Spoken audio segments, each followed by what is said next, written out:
Hello students, this is the critical appreciation of where the mind is without fear.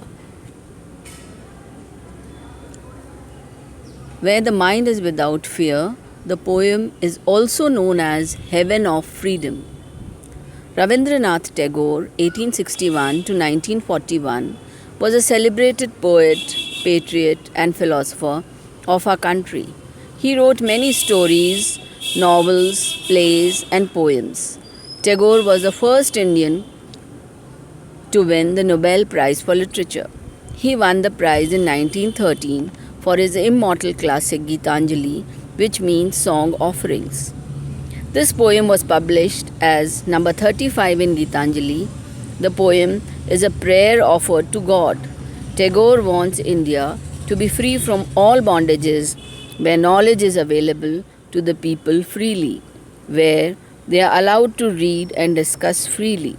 Tagore says that real freedom is achieved when our words reflect truth. Summary of the poem.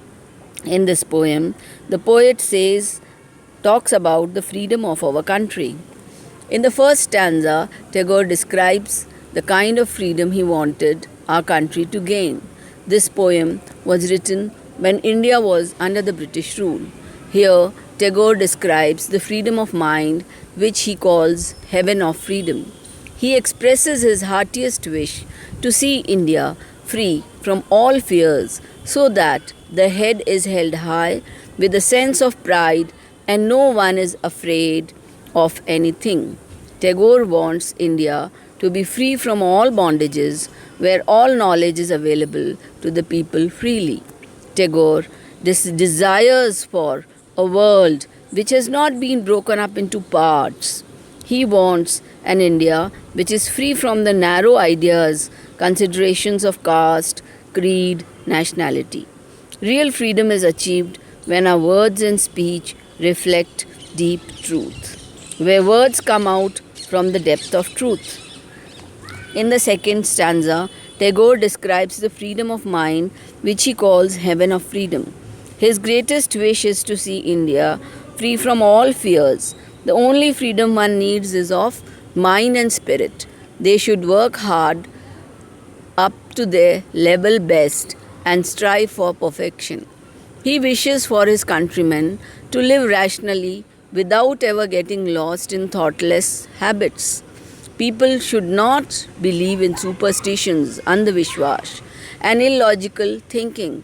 They should act according to reason, karan. Conclusion. It is exactly this kind of freedom of mind and spirit that Tagore considers to be heavenly and full of bliss.